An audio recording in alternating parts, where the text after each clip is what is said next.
Assalamualaikum warahmatullahi wabarakatuh. Perkenalkan, nama saya Aprilia Salsia Handawani. Di sini saya akan mempresentasikan materi mengenai teori pengambilan keputusan dalam kondisi beresiko dengan mata kuliah teori pengambilan keputusan dan dengan dosen pengampu yaitu Ibu Reza Nurmala SABMA. Selanjutnya yaitu ada pengertian dari teori pengambilan keputusan beresiko. Apa sih pengertiannya? Yaitu suatu kejadian atau keadaan di mana terjadi dua kemungkinan.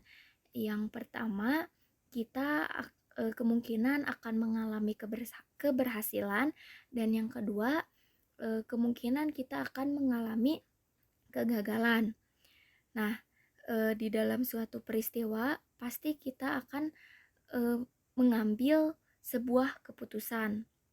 Nah, di dalam keputusan itu pasti akan terjadi dua kemungkinan, yaitu tadi diantaranya kemungkinan berhasil ataupun kemungkinan gagal, tergantung kita yang mengambil keputusan tersebut. Selanjutnya ada konsep keputusan beresiko. Yang pertama, resiko adalah kesempatan timbulnya kerugian.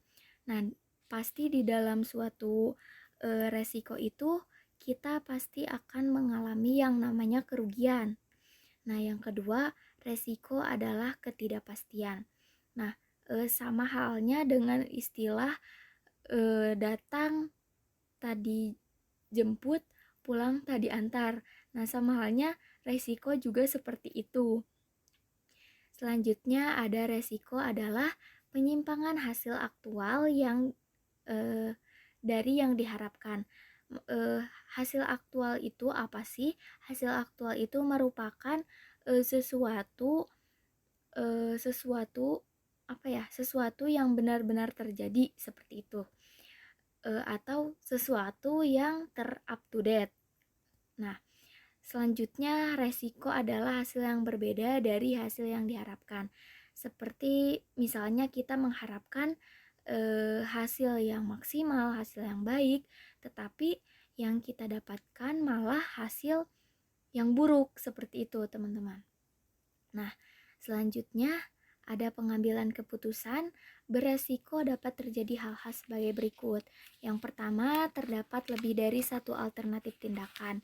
Nah, satu alternatif tindakan ini maksudnya kita mengidentifikasi bahwa berbagai kemungkinan cara yang secara potensial dapat dilakukan dalam permasalahan yang ada. Selanjutnya, pengambil keputusan mengetahui peluang yang akan terjadi terhadap berbagai tindakan dan hasil. Nah, misalnya kita mengetahui cara yang akan kita lakukan itu hasilnya akan seperti ini.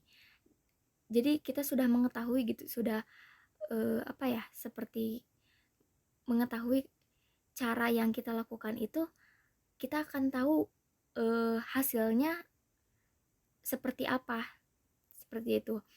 Nah, selanjutnya risiko terjadi karena hasil pengumpulan informasi tidak dapat diketahui dengan pasti, tetapi hanya diketahui nilai probabilitasnya. Probabilitas itu apa sih?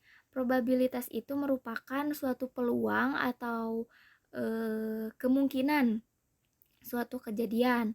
Nah, suatu kejadian terus juga suatu ukuran tentang kemungkinan ketidakpastian suatu peristiwa yang akan terjadi di masa mendatang. Nah, selanjutnya ada teknik pengambilan keputusan beresiko. Nah, di sini ada nilai harapan atau expected value, yaitu jumlah dari nilai-nilai kemungkinan yang diharapkan terjadi terhadap probabilitas masing-masing dan dari suatu kejadian yang tidak pasti. Nah, nilai harapan ini terbagi menjadi dua. Yang pertama, expected payoff atau EP. Nah, ini tuh bersifat menguntungkan. Nah, yang selanjutnya yang kedua ada expected opportunity loss atau EOL. Nah, ini yang bersifat merugikan. Nah, kita langsung saja ke contoh kasus expected payoff atau EP-nya ya. Nah, di sini ada contoh kasus yang pertama. Nah, penjual majalah membeli majalah di pagi hari dan menjualnya. Nah, harga jualnya 550, harga belinya 400.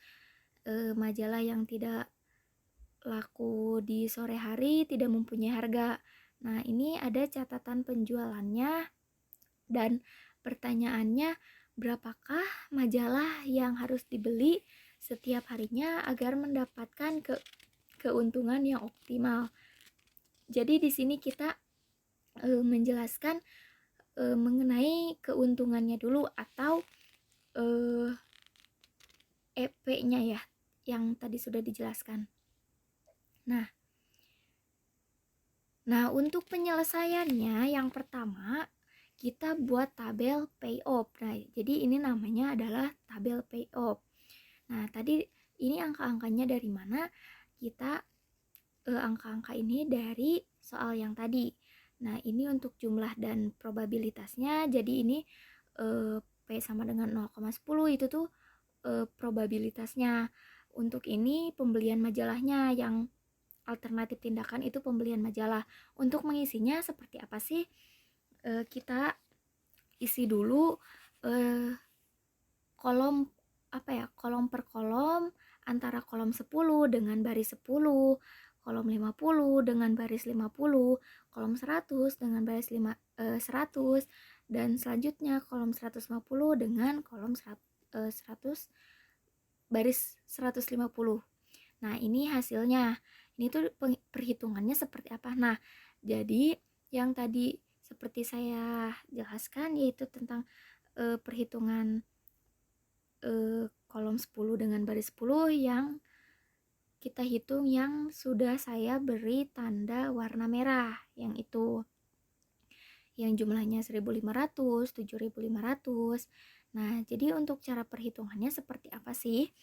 Nah, cara perhitungannya yang pertama payoff 10, jumlah probabilitas majalah laku dengan alternatif tindakan yang 10 dengan 10. Nah, jadi tadi itu, nah yang kita ketahui harga jualnya itu yang di atas 550 dan harga belinya itu 400. Kita kali-kalikan saja 10 dikali 550 harga jualnya dikurangi 10 dikalikan 400, karena di sini kita akan menghitung keuntungan. Nah, seperti ini perhitungannya, 10 dikali 550. Jadi 10 payoff 10 dengan 10 itu apa? Jadi kita lihat dari kolom yang tadi, alternatif tindakan dengan probabilitas yang 0,010 yang itu. Jadi ini hasilnya 50, 100 dengan 100. Nah, setelah itu, setelah kita menemukan hasil masing-masing, nah hasil yang merah ini kan kita sudah menemukan nih isinya 1500, 7500.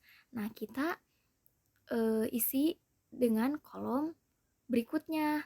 Jadi untuk kolom yang sejajar berikutnya kita isi dengan nilai angka yang sama. Seperti ini.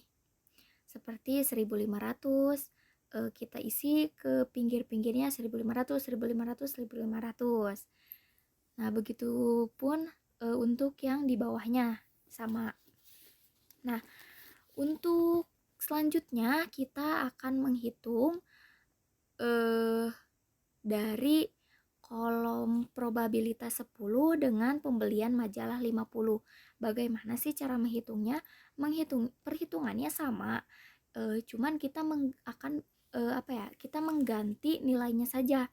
Kan tadi 10 dengan 10, berarti sekarang 10 dengan 50. Nah, tinggal dikalikan. 10-nya dikali 550 dan 50-nya dikali 400. Dan nanti hasilnya seperti ini. min 14.500, min 34.500, seperti itu. Nah, ini untuk cara perhitungannya sama. Ini 10, pay off 10. Ini pay off 10 dengan 50, pay off 10 dengan 100, tergantung si kolom yang belum terisi. Nah, setelah itu kan kita sudah mengisi nih. Nah, setelah itu apa yang harus kita lakukan?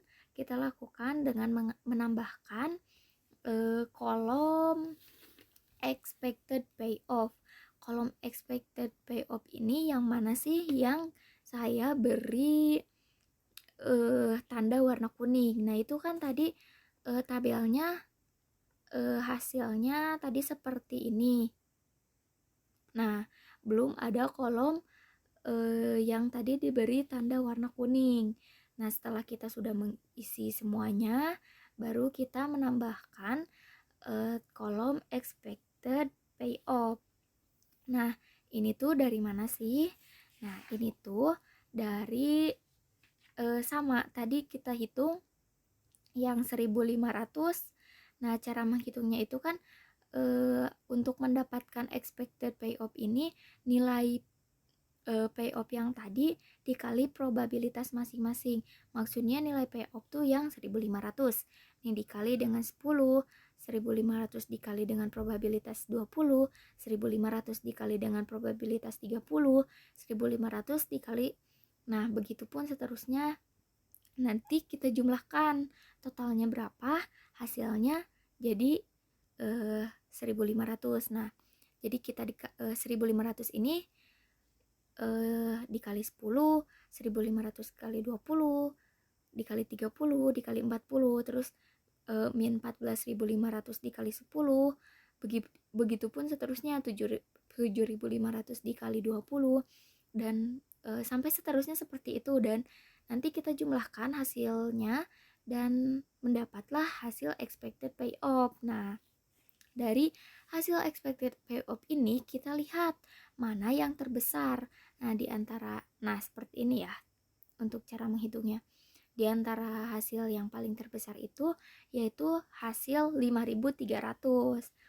Nah, jadi kita dapat menyimpulkan bahwa penjual majalah itu harus membeli 50 eksemplar per hari dengan payoff sebesar 5.300 agar mendapatkan keuntungan yang optimal setiap harinya. Untuk yang kedua, contoh kasus kedua yaitu di sini ada soalnya ya, bisa dibaca masing-masing. Nah, untuk cara penghitungannya, nah kita buat tabel payoff, tetapi tabel payoff-nya seperti ini. Nah, probabilitasnya meningkat, menurun, 0,50 dari mana, 0,90 dari mana, terus depositonya dari mana, sahamnya dari mana, dari soal yang tadi. Nah, ini dari soal yang ini kita pindahkan ke tabel payoff. Setelah itu kita jumlahkan. Nah, kita jumlahkan. Setelah dijumlahkan kita mendapatkan hasil expected payoff-nya. Nah, ini setelah itu, nah ini untuk cara penghitungannya yang 3.000 tadi dikali probabilitas masing-masing kan, tadi 0,50 sama 0,90 untuk deposito. Nah, jadi di antara ini yang terbesar itu yang mana sih? Kita berarti mengambil deposito untuk menghasilkan keuntungan yang lebih besar gitu. Nah, selanjutnya ada contoh kasus expected opportunity loss atau kerugiannya. Nah, di sini ada contohnya. Contoh kasusnya seperti ini bisa dibaca. Dan untuk pertanyaannya, berdasarkan informasi tersebut, jenis investasi manakah yang harus dipilih jika digunakan kriteria expected opportunity loss? Nah, seperti ini. Untuk cara perhitungannya, nih, nilai tertinggi situasi pasar lesu, kita lihat nilai tertingginya yang mana. Nah, sudah saya tandai nilai tertinggi yang situasi pasar lesu, normal, sama yang cerah. Nah, ini nilai tertingginya. Setelah itu kita buat tabel opportunity loss. Nah, nilai setiap masing-masing situasi pasar ini paling tinggi dikurangi nilai alternatif pasarnya. Nih, 65 dikurangi 65, terus ini 35 dikurangi 30. Nah, di sini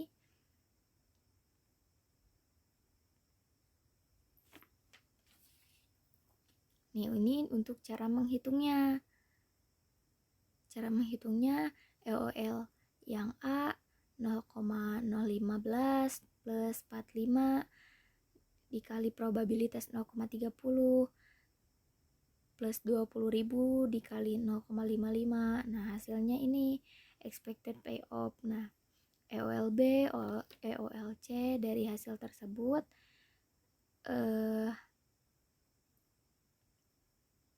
nilai yang paling kecilnya yang mana? Yang 1.500, yaitu alternatif investasi yang C, karena di sini kita melihat atau menghitung kerugian. Nah, seperti itu. Nah, di sini ada teknik pengambilan keputusan beresiko, yaitu kan tadi ada nilai expected payoff. Nah, sekarang nilai harapan informasi sempurna atau expected value over fact information atau EVVI, yaitu selisih antara nilai harapan informasi sempurna dan nilai harapan tanpa informasi sempurna, EVWPI atau EV. Nah, di sini EVPI itu nilai harapan hasil payoff dari informasi sempurna, dan EVWPI itu nilai harapan hasil payoff dengan informasi sempurna. Kalau yang EV itu expected value nilai harapan hasil tanpa informasi sempurna. Nah, di sini ada contohnya, bisa dibaca ya teman-teman. Nah, sebagai pimpinan pertanyaannya, sebagai pimpinan perusahaan, Anda harus memutuskan apakah perlu atau tidak riset pasar tersebut. Nah, di sini saya menggunakan angka yang sama seperti contoh kasus yang EOL. Nah, ini untuk sama kita melihat nilai situasi pasar lesu, normal, cerah, kita melihat nilai yang tertinggi. Setelah itu kita buat baris maksimal. Nah, baris maksimal kita pindahkan nilai yang tertinggi tersebut ke bawah atau ke kolom baris maksimal. Setelah itu kita memakai rumus EVWPI. Nah, tadi kan ini ya. Ini 65 dikali 0,15, 60 dikali 0,30. Sebenarnya perhitungannya tetap sama sih, dikalikan dengan probabilitas masing-masing, dikalikan dan dijumlahkan, dikalikan dan dikurangi, seperti itu. Nah, sini sudah ada hasilnya. Nah, jadi teman-teman, hasilnya seperti ini untuk rumus-rumus. Untuk rumus-rumus FVPI, FVWPI, atau EV. Nah,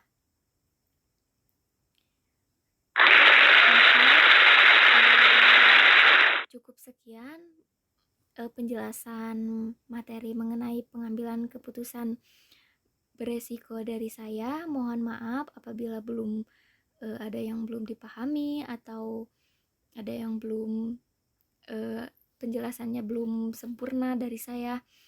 Mohon maaf atas kesalahan ataupun kekurangan dari saya. Wassalamualaikum warahmatullahi wabarakatuh.